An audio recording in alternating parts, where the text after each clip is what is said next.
വർഷത്തിൽ 2 പ്രാവശ്യമെങ്കിലും എനിക്ക് എല്ലാ ഇടവകയും വരണമെന്ന് ആഗ്രഹമുണ്ട്. അത് കാരണം എന്തെങ്കിലും ഇമ്പോർട്ടൻ്റ് ഈവൻ്റ് ഉള്ളപ്പോൾ ഞങ്ങളെന്നെ വിളിച്ചോ, ഇടവകയിലേക്കോ അല്ലെങ്കിൽ വില്ലേജിലേക്കോ വിളിച്ചോളാൻ പറഞ്ഞു. പ്രത്യേകിച്ച് ഞാൻ പോകാറുള്ളത് ഈ സൂക്കട്ടുകാരുടെ വീട്ടിലാണ് ഞാൻ പോകാറുള്ളത്. അവരുടെ വർത്തമാനം, അവരോട് പ്രാർത്ഥിക്കും. അടുത്ത് വേറെ ആരാ സൂക്കട്ടുള്ളതെന്നൊക്കെ ചോദിക്കും. ചിലപ്പോൾ പോകുന്ന വഴിക്ക് ആരെങ്കിലും വിളിക്കും, അത്ര എൻ്റെ വീട്ടിലൊന്ന് വരാമോ.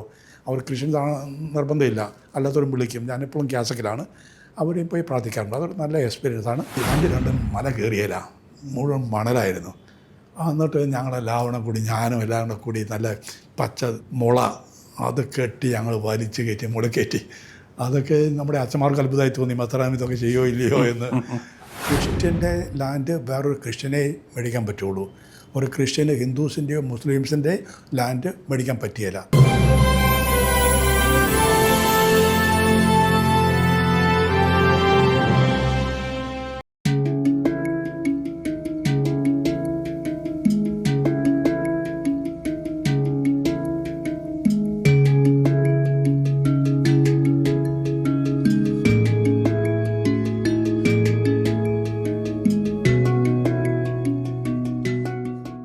തിരിച്ചു പോകാൻ നേരത്ത് ഒരു വണ്ടി രണ്ടും മല കയറിയില്ല, മുഴുവൻ മണലായിരുന്നു. എന്നിട്ട് ഞങ്ങളെല്ലാവരും കൂടി, ഞാനും എല്ലാവരും കൂടി നല്ല പച്ച മുള അത് കെട്ടി ഞങ്ങൾ വലിച്ച് കയറ്റി, മുള കയറ്റി. അതൊക്കെ നമ്മുടെ അച്ഛന്മാർക്ക് അത്ഭുതമായി തോന്നി, മെത്രാൻ ഇതൊക്കെ ചെയ്യോ ഇല്ലയോ എന്ന്. ഏതായാലും ഞങ്ങളങ്ങനെ അതൊക്കെ കയറ്റി ഞങ്ങൾ ഓടിച്ച് തിരിച്ച് ഇടവകയിലെത്തി. ആ ഇടയ്ക്കാണ് ഞാൻ ഈ ഫിയാത്ത് മിഷനായിട്ട് കോൺടാക്റ്റ് വന്നത്. അവർ എന്നെ അടുത്തേച്ച് വന്നു വർത്തമാനമൊക്കെ പറഞ്ഞു. എന്നിട്ട് ഞാൻ പറഞ്ഞു, തന്നെ ഞങ്ങളുടെ ബൈബിൾ എഴുതി ഉണ്ടാക്കി തരാമോ എന്ന് ചോദിച്ചു. പുതിയ നിയമം ഞങ്ങൾക്ക് ബൈബിളുണ്ട്. അവർ ഞങ്ങൾക്ക് എന്നാ പ്രശ്നം, ഞങ്ങളുണ്ടാക്കി തരാമല്ലോ, അത് പേജ് സെറ്റ് ചെയ്ത് തന്നാൽ മതി എന്ന് അവരെന്നോട് പറഞ്ഞു. അത് കഴിഞ്ഞ് ഞാനതെല്ലാം പേജ് സെറ്റ് ചെയ്യിപ്പിച്ച് അവർക്ക് കൊടുത്തു. ഞാൻ ചോദിച്ചു, ഇപ്പോൾ കാശ് എന്തോരം തരണം? അവർ പറഞ്ഞു, മെത്താൻ ഇഷ്ടമുള്ള കാശ് തന്നാൽ മതി. 5 രൂപ ആണ് പറഞ്ഞാൽ 5 രൂപ, എത്ര രൂപ പറയുകയാണെങ്കിൽ ഞങ്ങൾ ആ രൂപത്തിൽ ഞങ്ങൾ ഉണ്ടാക്കി തരും, എത്ര നമ്പർ വേണേലും. എന്നിട്ട് ഞാൻ അച്ഛന്മാരോട് ചോദിച്ചു, നമ്മൾക്ക് എന്നാ ചെയ്യണ്ടേ? അവർ പറഞ്ഞു, നമുക്ക് ചുരുങ്ങിയത് ഒരു 25 രൂപ വെച്ച് കൊടുക്കാം, പുതിയ നിയമമല്ലേ. അത് ഞാൻ പറഞ്ഞു, 25 രൂപ വെച്ച് തന്നേക്കാം, ഞങ്ങൾക്കൊരു 5000 കോപ്പി. അങ്ങനെ അവർ ആ സമയം ആദ്യം ചെയ്യുന്നൊരു ബൈബിളാണ് കർബി ഭാഷയിലുള്ള ബൈബിള്. അതിപ്പോഴും ഉപയോഗിക്കുന്നുണ്ട്. എൻ്റെ കയ്യിൽ ഇപ്പോഴും ആ കോപ്പിയുണ്ട്. അത് കഴിഞ്ഞിട്ട് അവർ പിന്നെ ഡിഫ് വഴി ബാക്കിയുള്ള രൂപതകളിലൊക്കെ ആൾക്കാരും മെത്രാന്മാരുമായിട്ട് കണ്ടുമുട്ടി. ഇപ്പോൾ മിക്കവാറും എല്ലാ ഭാഷകളിലും തന്നെ അവർ ബൈബിളിൻ്റെ ഞങ്ങളെ സഹായിച്ചിട്ടുണ്ട്. അത് ഒരു പുതിയ എക്സ്പീരിയൻസ് ആയിരുന്നു. മെത്രാന്മാരെല്ലാം വല്ലപ്പോഴൊക്കെ മാർപ്പാപ്പനെ കാണാനായിട്ട് പോകണം. അത് കാരണം ഞങ്ങളെല്ലാവരും പോയി. അന്നേരം എല്ലാവർക്കും അറിയാമായിരുന്നു ഞാൻ ഗാവത്തിലെ പുതിയ ആർച്ച് ബിഷപ്പ് ആകാൻ പോവുകയാണ് എന്ന് എല്ലാവർക്കും അറിയായിരുന്നു. പക്ഷേ തിരിച്ചു വന്ന് കുറച്ച് കഴിഞ്ഞിട്ട് ഞാൻ മെയ് മാസം 12-ാം തീയതി ഇവിടെ ഗാവത്തിലെത്തി. നമ്മുടെ ആർച്ച് ബിഷപ്പ് തോമസ് മേനാമ്പ്ര എന്നെ വളരെ സന്തോഷത്തോടെ സ്വീകരിച്ചു. ഞാനിവിടുത്തെ കോജിറ്റർ ബിഷപ്പായിട്ട് ജോലി ചെയ്തു. ആ ജോലി പിറ്റേ വർഷം 2012 ജാനുവരി വരെ നടന്നു. ആ ദിവസങ്ങളിൽ മെത്രാനായിരുന്നെല്ലാം നടത്തിക്കൊണ്ടിരുന്നത്. അച്ഛന്മാർ വല്ലപ്പോഴൊക്കെ ഇടവക വിവാഹമെന്നൊക്കെ പറയുമ്പോൾ ഞാനവിടെ പോകും. എന്നാലും ആവശ്യമുള്ള ജോലിയൊക്കെ ഉണ്ടായിരുന്നു. ഞാൻ മെത്രാൻ പറയുന്നതിൻ്റെ അപ്പുറത്തേക്കൊന്നും പോയിട്ടില്ല. എല്ലാം മെത്രാൻ പറയുന്നതനുസരിച്ച് ചെയ്തു. 2012 ഞാൻ ചാർജ് എടുത്തു. ചാർജ് എടുത്തിട്ട് മധ്യ വ്യത്യാസമൊന്നുമില്ലായിരുന്നു. ഞാൻ ഗാവത്ത് ചെയ്യുന്നത് പോലെ തന്നെ ചെയ്തുകൊണ്ടിരുന്നു. പക്ഷേ ആദ്യത്തെ മീറ്റിങ്ങിൽ ഞാൻ അച്ഛന്മാരോട് പറഞ്ഞു, എനിക്ക് നമ്മുടെ ആൾക്കാരെയൊക്കെ കാണണം. അത് എൻ്റെ ഇഷ്ടമനുസരിച്ചല്ല, നിങ്ങളുടെ ഇഷ്ടമനുസരിച്ച് ഫിക്സ് ചെയ്തു. എൻ്റെ ആഗ്രഹം ഇതാണ്, വർഷത്തിൽ 2 പ്രാവശ്യമെങ്കിലും എനിക്ക് എല്ലാ ഇടവകയും വരണമെന്ന് ആഗ്രഹമുണ്ട്. അത് കാരണം എന്തെങ്കിലും ഇമ്പോർട്ടൻ്റ് ഈവൻ്റ് ഉള്ളപ്പോൾ ഞങ്ങളെന്നെ വിളിച്ചോ, ഇടവകയിലേക്കോ അല്ലെങ്കിൽ വില്ലേജിലേക്കോ വിളിച്ചോളാൻ പറഞ്ഞു. ആദ്യം അവർക്ക് അല്പം പ്രശ്നമായിരുന്നു. അങ്ങനെ ഒരു പ്രാക്ടീസ് വളരെ അധികം ഇല്ലായിരുന്നു. പക്ഷേ പതുക്കെ അവരുടെ ഇടവക തിരുനാളിനും പിന്നെ ഇവിടെ ഞങ്ങൾക്കൊരു പ്രത്യേക ഒരു പ്രോഗ്രാമുണ്ട്, സഭ എന്ന് പറയുന്നത്. ആ ഇടവകയിലെ എല്ലാ ആൾക്കാരെയും കൂടി ഒരിടത്ത് ഒന്നിച്ചു കൂടി ഒരു 3-4 ദിവസത്തെ കാറ്റക്കേസിസാണ്. അവരുടെ സാക്രമെൻ്റ് കൊടുക്കും, പിന്നെ ഉപദേശം കൊടുക്കും, കൊന്തയുടെ പ്രദക്ഷിണമുണ്ട്, വിശുദ്ധ കുർബാനയുടെ പ്രദക്ഷിണമുണ്ട്. അങ്ങനെ എല്ലാം കൂടെ കൂടി ഒരു 3-4 ദിവസത്തെ ഒരാഘോഷമാണ്. അങ്ങനെയുള്ള ആഘോഷങ്ങളിലൊക്കെ ഞാൻ പങ്കെടുക്കും. അതെനിക്ക് വളരെ ഇഷ്ടപ്പെട്ടു. ചിലപ്പോൾ ഞാൻ ഗ്രാമങ്ങളിൽ പോവും. അത് ഈസ്റ്റർ കഴിഞ്ഞിട്ടാണെങ്കിൽ അച്ഛന്മാർ വീട് വെഞ്ചരിക്കാൻ പോകുമ്പോൾ ഞാനും വീട് വെഞ്ചരിക്കാൻ പോവും. പക്ഷേ ഇവിടെ നമ്മുടെ ഗാരോ ഏരിയാസിൽ അവരെല്ലാം മലകളുടെ പൊക്കത്തിലാണ് താമസിക്കുന്നത്. ഒരു മലയിൽ 2 കുടുംബം ഇങ്ങനെ കാണുള്ളൂ. ആ രണ്ടും ബ്ലസ് ചെയ്യാനായിട്ട് മലമുകളിൽ കയറണം, അത് കഴിഞ്ഞിട്ട് ഇറങ്ങി വരണം, പിന്നെ അടുത്ത മല കയറണം. അതൊരു പ്രശ്നമുള്ള പരിപാടിയായിരുന്നു, പക്ഷേ രസമുള്ള പരിപാടിയാണ്. എന്ന് വെച്ചാൽ നമ്മുടെ അച്ഛൻ്റെയും അല്ലെങ്കിൽ മെത്രാന്മാരുടെ കൂടെ ആൾക്കാരൊക്കെ കൂടെ വരും. അവരെല്ലാം വീട്ടിൽ കൂടെ പോകാനായിട്ടും അവർക്ക് സന്തോഷമാണ്. അതൊരു ആഘോഷമായിട്ട് മാറി. ഇടയ്ക്കിടയ്ക്ക് അവർ വെള്ളം കുടിക്കാനായിട്ട് പള്ളി അവരുടെ വീട്ടിൽ വെച്ച് തരും, ചിലപ്പോൾ ചായ ഉണ്ടാക്കി തരും. അങ്ങനെ ഞങ്ങൾ പോയി. അത് ഒരു വളരെ താല്പര്യമുള്ള ഒരു പരിപാടിയായിരുന്നു. പിന്നെ നമ്മുടെ രൂപത്തിൽ ഇപ്പോൾ 86 സന്യാസ സഭകളുണ്ട്. അവർക്കും വേണം മെത്രാൻ്റെ സമയം. അത് കാരണം പലപ്പോഴൊക്കെ അവരുടെ പ്രോഗ്രാമിനായിട്ട് പോകണം. ചിലപ്പോൾ അവരുടെ ജൂബിലി ആയിരിക്കും, ഫൗണ്ടേഷൻ ഡേ ആയിരിക്കും, പിന്നെ പ്രൊഫഷനായിരിക്കും. അങ്ങനെയൊക്കെ ഞാൻ പോയിക്കൊണ്ടിരിക്കുന്നു. അവരെയും വർഷത്തിൽ ചുരുങ്ങിയത് ഒരു പ്രാവശ്യമെങ്കിലും അവരുടെ സ്ഥലത്ത് പോയി കാണണമെന്നുള്ള ഒരു പ്രത്യേക ഉദ്ദേശം എനിക്കുണ്ട്. ഞാനതൊക്കെ ചെയ്തുകൊണ്ടാണ് ഇരിക്കുന്നത്. പിന്നെ ഇവിടെ ഞാൻ പുതുതായിട്ട് ഞങ്ങൾ തുടങ്ങിയ ഒന്നാണ് ഇവിടുത്തെ യൂക്രിസ്റ്റിക് പ്രൊസഷൻ. ഈ സിറ്റിയിലായിട്ട് വളരെ ബുദ്ധിമുട്ടാണ്, ഒത്തിരി ട്രാഫിക് ആയ കാരണം. എന്നാലും ഞങ്ങൾ അച്ഛന്മാരൊക്കെ കൺവിൻസ് ചെയ്തു നമുക്കത് വേണം എവിടെയാണെങ്കിലും. അവസാനം ഞങ്ങൾ കത്തീഡ്രൽ പള്ളിയിൽ നിന്ന് തന്നെ തുടങ്ങി. ഇപ്പോൾ 2 വർഷമായിട്ട് അത് അവിടെ കത്തീഡ്രൽ പള്ളിയിൽ നിന്ന് മാറ്റി ഞങ്ങൾ സോണായിക്കുള്ളി എന്ന് പറഞ്ഞ വേറെ ഇടവകയിലേക്ക് മാറ്റി. ഒരു കാരണം ആൾക്കാർ കൂടുതൽ ആൾക്കാർ വരാൻ തുടങ്ങി. കത്തീഡ്രൽ പള്ളിയിൽ സ്ഥലമില്ല നിൽക്കാനായിട്ട്. ഇവിടെയാണെങ്കിൽ അല്പം സ്ഥലമുണ്ട്. പിന്നെ ഇവിടെ അല്പം ട്രാഫിക്കും അല്പം കുറവാണ്. ഇപ്പോൾ ഈ കഴിഞ്ഞ വർഷം ഒരു 8000 പേരെങ്കിലും വന്നു. അതെല്ലാം അടുത്തുനിന്നുള്ളവരൊന്നുമല്ല, ചിലർ 220 കിലോമീറ്റർ അകലെ വരെ വന്ന ആൾക്കാരുണ്ട്. അത് പ്രദക്ഷിണം നടത്തി പാട്ടും ഡാൻസും ഒക്കെ ചെയ്താണ് ഇവർ ചെയ്യുന്നത്. അത് കാരണം കാണാനായിട്ട് മറ്റുള്ള ആൾക്കാർക്കാണെങ്കിൽ കാണാൻ ഒരു സന്തോഷമുണ്ട്. വരുന്ന നമ്മുടെ ക്രിസ്ത്യൻസിനാണെങ്കിലും വളരെ സന്തോഷം ഇതിലൊക്കെ പങ്കുചേരാനായിട്ട്. അതിപ്പോൾ എല്ലാ കൊല്ലം നടത്തുന്നുണ്ട്. ഈ കൊല്ലം ഞങ്ങൾ വരുന്ന നവംബർ 30-ാം തീയതിയാണ് നടത്താൻ പോകുന്നത്. പിന്നെ ഞങ്ങളുടെ രൂപത്തിൽ പ്രത്യേകം ഒരു പരിപാടിയുള്ളത് ഒരു മിഷൻ എക്സ്പോഷർ പ്രോഗ്രാം അത് നടത്തുന്നുണ്ട്. അത് തുടങ്ങി വെച്ച് നമ്മുടെ പഴയ മെത്രാനാണ്. എന്ന് വെച്ചാൽ ഇവിടെ ഫോർമേഷനിലുള്ള ആൺകുട്ടികളും പെൺകുട്ടികളും സെമിനേറിയൻസും കാൻഡിഡേറ്റ്സും നോവീസസും ജൂനിയർ സിസ്റ്റേഴ്സും അവരെല്ലാവരെയും കൂടെ കൂടി ഞങ്ങളൊരു ഗ്രാമത്തിൽ ഒരു ഇടവകയിലേക്ക് കൊണ്ടുപോകും. അവിടെ ഒരാഴ്ചത്തേക്ക് അവർക്ക് വളരെ മിഷണറിമാർ അവരുടെ എക്സ്പീരിയൻസിനെ പറ്റി പറയും. പിന്നെ അവർക്ക് ഇൻസ്ട്രക്ഷൻ കൊടുക്കും. അവരെ ഗ്രൂപ്പായിട്ട് ഗ്രാമങ്ങളിലേക്ക് വിടും, വില്ലേജുകളിലേക്ക് വിടും. വീട് സന്ദർശിക്കാനായിട്ടും അവരുടെ ആൾക്കാരായിട്ട് പ്രാർത്ഥിക്കാനും ഒക്കെ ആയിട്ട് വിടും. അതൊരു നല്ല എക്സ്പീരിയൻസ് ആയിട്ട് മാറിയിട്ടുണ്ട്. ഇപ്പോൾ കഴിഞ്ഞ 3 വർഷമായിട്ട് എല്ലാ കൊല്ലം 600 ചില്ലുവാനും പിള്ളേരാണ് ഇതിന് ജോലി പങ്കുചേരുന്നത്. ചിലർ ബംഗാളിൽ നിന്ന് മൈസൂരിൽ നിന്ന് വരെ വരുന്നവരുണ്ട്. എന്ന് വെച്ചാൽ ഇവിടുത്തെയുള്ള സിസ്റ്റേഴ്സ് പറയും ഞങ്ങളുടെ കാൻഡിഡേറ്റ്സ് മൈസൂരിലാണ് പഠിക്കുന്നത്, ഞങ്ങൾ കൃഷ്ണകാരിലാണ് പഠിക്കുന്നത്, അവരെയും കൊണ്ടുവന്നോട്ടേന്ന് ചോദിക്കും. ഞങ്ങൾ കൊണ്ടുവരാൻ പറയും. പക്ഷേ അവരുടെ ലൈഫ് വളരെ ടഫാണ്. അവർക്ക് ഉറങ്ങാനായിട്ട് ഞങ്ങൾ ക്ലാസ് റൂമാണ് കൊടുക്കാറുള്ളത്. അവിടെ ഒന്നുമില്ലേ വൈക്കോലിട്ട് കൊടുക്കും, അല്ലെങ്കിൽ എന്തെങ്കിലും പാം നേരത്തെ ഇട്ട് കൊടുത്തേക്കും. അവരെല്ലാം കൂടെ അവിടെ കടന്നോളണം. രാവിലെ എഴുന്നേറ്റ് 5 മണിക്ക് ഞങ്ങൾക്ക് ആരാധന തുടങ്ങും. അത് കഴിഞ്ഞിട്ട് കുർബാനയുണ്ട്. അത് കഴിഞ്ഞിട്ട് ഒരു ക്ലാസ് കട്ടൻ ചായ, പിന്നെ 1-2 ഉപദേശം. അത് കഴിഞ്ഞിട്ട് അവരെ വിട്ടുപോകുക ഗ്രാമങ്ങളിലേക്ക്. മിക്കവാറും ഉപദേശി കാണും, 1-2 സിസ്റ്റേഴ്സ് കൂടെ കാണും. അവരവിടെ പോയി ആൾക്കാരെ മിക്സ് ചെയ്ത് വീടൊക്കെ സന്ദർശിച്ച് പിള്ളേർക്ക് കാറ്റീസം പറഞ്ഞു കൊടുത്ത് ആർക്കും സുഖട്ടുണ്ടെങ്കിൽ അവരോടൊക്കെ പ്രാർത്ഥിച്ച് അവർ വൈകുന്നേരം തിരിച്ചു വരും.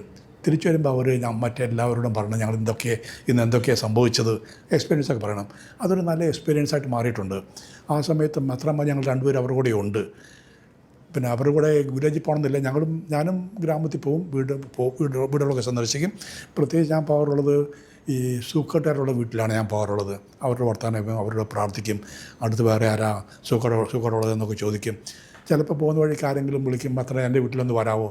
അവർ ക്രിസ്ത്യൻസ് നിർബന്ധമില്ല, അല്ലാത്തവരും വിളിക്കും. ഞാനെപ്പോഴും ക്യാസക്കിലാണ്, അവിടെയും പോയി പ്രാർത്ഥിക്കാറുണ്ട്. അതൊരു നല്ല എക്സ്പീരിയൻസാണ് ഇവിടെ ഗാവത്തിൽ നടക്കുന്നത്. ഇവിടെ നോർത്ത് ഈസ്റ്റിലുള്ള എല്ലാ രൂപതയിലും എഡ്യൂക്കേഷൻ ഒരു ഇമ്പോർട്ടൻറ്റ് മിനിസ്ട്രിയാണ്. മിക്കവാറും ആസാമിലെ എല്ലാ ഇടവകയിലും ഒരു സ്കൂളുമുണ്ട്.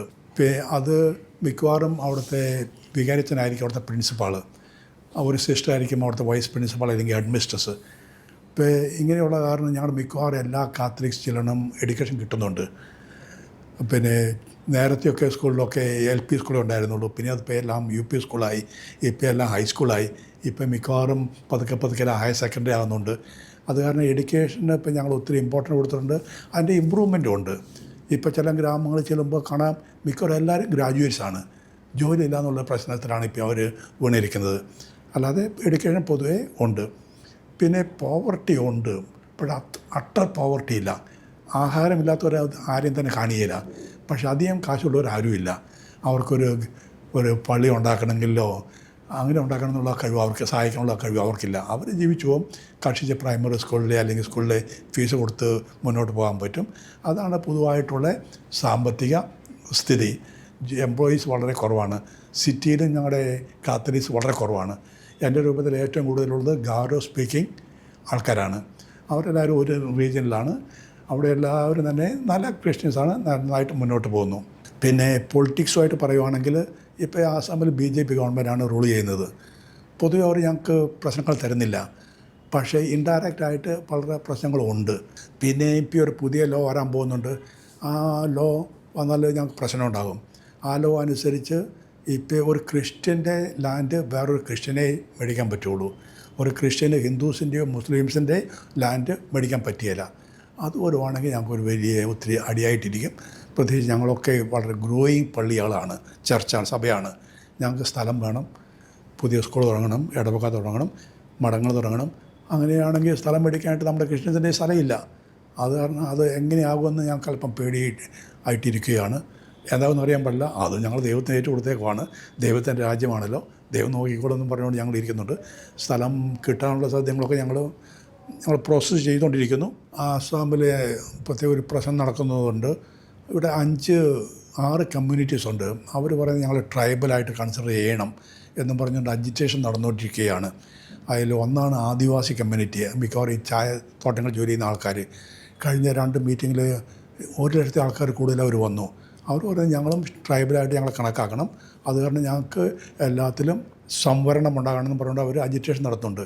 അതേപോലെ മട്ടാക്ക്, മൊറാൻ, ആ ഗ്രൂപ്പുകളൊക്കെ ഇങ്ങനെ അജിറ്റേഷൻ നടത്തിക്കൊണ്ടിരിക്കുകയാണ്. എന്ന് വെച്ചാൽ BJP സർക്കാർ വന്നപ്പോൾ അവർ പറഞ്ഞു ഞങ്ങൾ വന്ന് ഒരു വർഷത്തിന് എല്ലാവർക്കും 1 വർഷത്തിനകം നിങ്ങൾക്കിതൊക്കെ തന്നേക്കാം. പക്ഷേ ഇപ്പോൾ 10 വർഷമായിട്ട് ഒന്നും നടക്കുന്നില്ല. അത് കാരണം ഇപ്പോൾ എല്ലാവരും വളരെ കാര്യമായിട്ട് അജിറ്റേറ്റഡ് ആയിട്ടിരിക്കുകയാണ്. മീറ്റിംഗ് നടക്കുന്നുണ്ട്. ചിലരൊക്കെ നമ്മളെ കാണാനും വരാറുണ്ട്. പക്ഷേ നമ്മളൊന്നും അതിൽ ഇൻവോൾവ് ചെയ്യുന്നില്ല. പിന്നെ നമ്മൾ പൊതുവേ നമ്മൾ ക്രിസ്ത്യൻസും പറയും, മറ്റൊരും പറയും അച്ഛന്മാരും മത്തന്മാരും വരണ്ട, നിങ്ങൾക്ക് പ്രശ്നം ഉണ്ടാകും. അതെന്ന് വെച്ചാൽ അവർ പറയും നിങ്ങളാണ് ഞങ്ങളെ പുഷ് ചെയ്യുന്നതെന്ന്. അത് കാരണം അവർ വളരെ സെൻസിബിളാണ്. ഞങ്ങളും അങ്ങനെ മാറി നിൽക്കുന്നു. പിന്നെ പൊതുവേ സൊസൈറ്റിയിൽ നമ്മുടെ കാത്തലിക്സ് മിക്കവാറും ട്രൈബൽസാണ്. ഈ അപ്പർ ക്ലാസ് ആസാമീസിൽ ഞങ്ങൾക്ക് കാത്തലിക്സ് വളരെ കുറവാണ്. അതേപോലെ ബംഗാളീസും മറ്റേ ഹൈ ക്ലാസ് സൊസൈറ്റിയിലെ ആൾക്കാർ കുറവാണ്. മിക്കവാറും ഒരു ട്രൈബൽ ചർച്ചാണ് ഞങ്ങളുടെ രൂപതയിലുള്ളത്.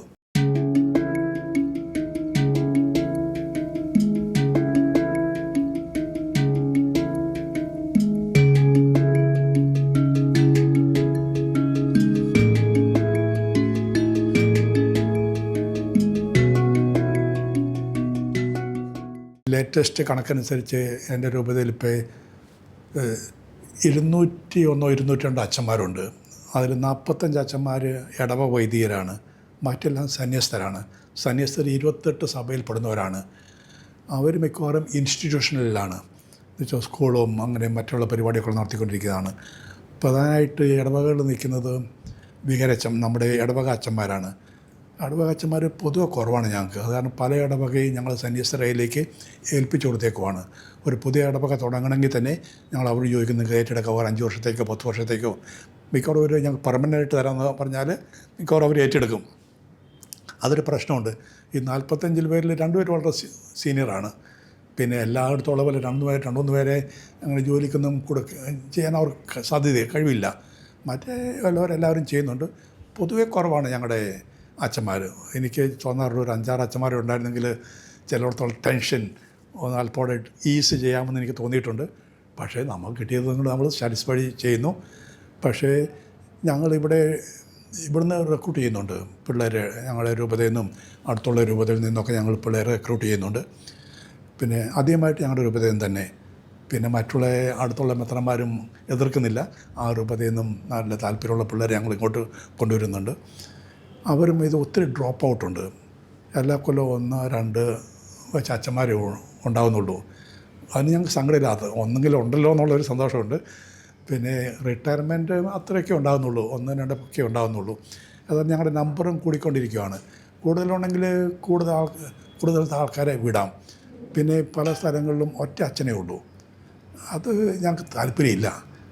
ഒന്ന് ഇടവക നടത്താനായിട്ടാണെങ്കിലും സ്കൂൾ നടത്താനായിട്ടും ഒരു കമ്പനിക്കായിട്ടാണെങ്കിലും 2 പേരുണ്ടായിരുന്നെങ്കിൽ നന്നായിരുന്നു. പക്ഷേ അത് ഞങ്ങൾക്ക് സാധിക്കുന്നില്ല. അതാണ് ഞങ്ങൾക്ക് ഒരു പ്രശ്നം. പിന്നെ ഞങ്ങൾ പിന്നെ അത്രയും 60 അച്ഛന്മാർ രൂപ എങ്ങനെ ചെയ്യുന്നു ഞങ്ങൾ അത്ര ആലോചിക്കാറില്ല. ഇപ്പം അത്യാവശ്യം വരുവാണെങ്കിൽ സന്യസ്തർ ചോദിക്കും, ഞങ്ങൾക്ക് സഹായത്തിന് ഒരാളെ വേണം, അവർ സഹായിക്കും. നോർത്ത് ഈസ്റ്റ് ബിഷപ്പ് കൗൺസിലും അതിന് കീഴിലുള്ള വിവിധ കമ്മീഷനുകളുടെയും പ്രവർത്തനങ്ങൾ ഇപ്പോൾ കൗൺസിൽ ചെയർമാൻ എന്ന നിലയിൽ അത് ഏകോപിപ്പിച്ചു പോകുന്നതിനെക്കുറിച്ചുള്ള പിതാവിൻ്റെ അനുഭവങ്ങളും കൂടി ഒന്ന് പങ്കുവെക്കാമോ? നമ്മുടെ നോർത്ത് ഈസ്റ്റ് ബിഷപ്സ് കൗൺസിലിൻ്റെ കീഴിൽ 21 കമ്മീഷനുണ്ട്. ഉദാഹരണമായിട്ട് evangelisation, family, liturgy, social service, അതിനൊക്കെ ഇൻചാർജായിട്ട് ഓരോ മെത്രാന്മാരെയും കൊടുത്തിട്ടുണ്ട്. അവരെല്ലാം ആകുന്നത്ര ശ്രമിക്കുന്നുണ്ട് അതുവഴി ആൾക്കാരെ ശുശ്രൂഷിക്കാനായിട്ട്. പിന്നെ അതുകൂടാതെ പ്രത്യേകിച്ച് ഞങ്ങൾക്കൊരു ട്രൈബൽ അഫയേഴ്സ് ഒരു കമ്മീഷനുണ്ട്. എന്ന് വെച്ചാൽ നമ്മുടെ ഐഡിയ നമ്മൾ ഇവിടെയുള്ള ട്രൈബൽസിൻ്റെ ഐഡൻറ്റിറ്റി കീപ്പ് ചെയ്യണം, അത് പ്രൊമോട്ട് ചെയ്യണം, എൻട്രി ചെയ്യണം. അത് കാരണം അത് നോക്കാനായിട്ട് ഞങ്ങൾ പ്രത്യേക ഒരു കമ്മീഷനുണ്ട്. കാരണം ചിലപ്പോൾ ആൾക്കാർ പറയാറുണ്ട് അവർ ക്രിസ്ത്യാനികളാകുവാണെങ്കിൽ അവർ കൾച്ചർ പോകും എന്ന്. പക്ഷേ അത് ജസ്റ്റ് ഓപ്പോസിറ്റായിട്ടാണ് ഞങ്ങൾ ചെയ്യുന്നത്. അതേപോലെ ലിറ്ററേച്ചർ പ്രൊമോട്ട് ചെയ്യാനായിട്ട് ഓരോരോ ഭാഷയിലും ഞങ്ങൾ കാറ്റഗീസും ബുക്കും പ്രാർത്ഥന പുസ്തകവും ബൈബിളും ഒക്കെ അച്ചടിക്കുന്നുണ്ട്. അത് കാരണം എല്ലാവർക്കും അവരവരുടെ ഭാഷയിൽ പുസ്തകങ്ങളൊക്കെ കിട്ടാനായിട്ട്. അതിന് പിന്നെ ഈ മെത്രാൻ കമ്മീഷൻ്റെ ചെയർമാൻ എന്ന നിലയിൽ എനിക്ക് വേറെ ഒരു റെസ്പോൺസിബിലിറ്റി ഉള്ളത് ഇവിടുത്തെ തിയോളഗേറ്റിൻ്റെ ഇൻചാർജായിട്ടാണ്. ഞങ്ങളുടെ അച്ഛൻ ഡൈസൺ സെമിനറി ഉണ്ട് ഷില്ലോങ്ങിൽ, അതിൻ്റെ ചെയർമാനായിട്ട് ഞാനാണത് നോക്കേണ്ടത്. അവിടെ സ്റ്റാഫിനെ കണ്ടുപിടിക്കുക, അവിടുത്തെ പോളിസിയൊക്കെ നിശ്ചയിക്കുക, അവരുടെ ഫൈനാൻസ് എല്ലാം അറേഞ്ച് ചെയ്യുക, അതൊക്കെ എല്ലാം ശരിയാണോ നോക്കുക. അതിനും ഞാൻ തന്നെയാണ് ചെയ്യുന്നത്. പക്ഷേ അതൊരു പ്രശ്നമായിട്ടില്ല. എല്ലാ മെത്രാന്മാരും ഞങ്ങൾ ഒന്നിച്ച് ഒരു ഫാമിലി പോലെയാണ് മുന്നോട്ട് പോകുന്നത്. ഞങ്ങളുടെ ഇടയ്ക്ക് ഒരു ഭിന്നതയില്ല, എല്ലാവരും ബ്രദേഴ്സായിട്ട് മുന്നോട്ട് പോകുന്നു. പിന്നെ ഞങ്ങൾക്ക് 1-2 പ്രശ്നമുള്ളത്, ഒന്ന് ചിലപ്പോൾ ഞങ്ങൾക്ക് തോന്നാറുണ്ട് ഈ കേരള സഭ ഞങ്ങളെ അല്പവും കൂടി സഹായിച്ചാൽ നന്നായിരിക്കുമല്ലോ എന്ന്. ഉദാഹരണത്തിന് ഞങ്ങൾക്ക് പല ആൾക്കാർക്കും വീടില്ല, ചെറിയ ഷെഡിലൊക്കെയാണ് അവർ താമസിക്കുന്നത്, ചെറിയ വീടുണ്ടാക്കാനായിട്ട് സഹായിക്കാനായിട്ട്. അതുപോലെ തന്നെ ഒത്തിരി പിള്ളേർക്ക് നല്ലൊരു ഇംഗ്ലീഷ് മീഡിയം സ്കൂളിൽ പോകാൻ പറ്റുന്നില്ല, ഫീസ് കൊടുക്കാൻ കാശില്ല, ബോർഡിങ്ങിനുള്ള കാശില്ല. അങ്ങനെ കുറച്ച് പേരെ സഹായിക്കാനായിട്ട് പറ്റിയാൽ നന്നായി ഇട്ടിരിക്കും. അതുപോലെ തന്നെ എനിക്ക് തോന്നാറുണ്ട് ചിലപ്പോൾ സിറോ മലബാർ സഭ ആൺകുട്ടികളെ മിഷനിലേക്ക് പോകാനായിട്ട് അത്രയും താല്പര്യം കാണിക്കുന്നില്ല എന്ന്. കാരണം അവർ പറയുന്നത് ലാറ്റിൻ സഭയാണല്ലോ എന്ന്. അങ്ങനെ അവർക്കൊരു തോന്നലുണ്ടോ എന്ന് എനിക്ക് സംശയമുണ്ട്. പക്ഷേ അത് അങ്ങനത്തെ ഒരു തോന്നിപ്പോൾ ഉണ്ടാകരുത്. സഭയെ വളർത്തുക, കത്തോലിക്ക സഭയാണ്, റീത്തേതാനും കുഴപ്പമില്ല. അവർക്ക് സന്നദ്ധമായിട്ടുള്ള പേരുള്ളവരുണ്ടെങ്കിൽ അവർ ലാറ്റിൻ സഭയോ ലാറ്റിൻ കോൺഗ്രിഗേഷനോ അതിലും കുഴപ്പമില്ല. അങ്ങനെ ഒരു അഭിപ്രായം അവർക്കുണ്ടാകണം. അതുപോലെ തന്നെ ഇവിടെ തന്നെ ഞങ്ങളുടെ പിള്ളേർ ഇപ്പോൾ സിറോ മലബാർ സഭയിൽ ചേരുന്നുണ്ട്, പ്രത്യേകിച്ച് പെൺകുട്ടികൾ. ഞങ്ങൾക്കൊരു പ്രശ്നവുമില്ല, അവർ പോയിക്കോട്ടെ, നിങ്ങൾ ചേർന്നോ, ജോലി ചെയ്തോ. അന്നങ്ങനെയുള്ളൊരു കോമൺ ഓപ്പൺ ഹാർട്ടഡ് മെൻറ്റാലിറ്റി ഉണ്ടാകണം. എല്ലാം നന്നായിട്ട് നടക്കുന്നു. Thank you very much.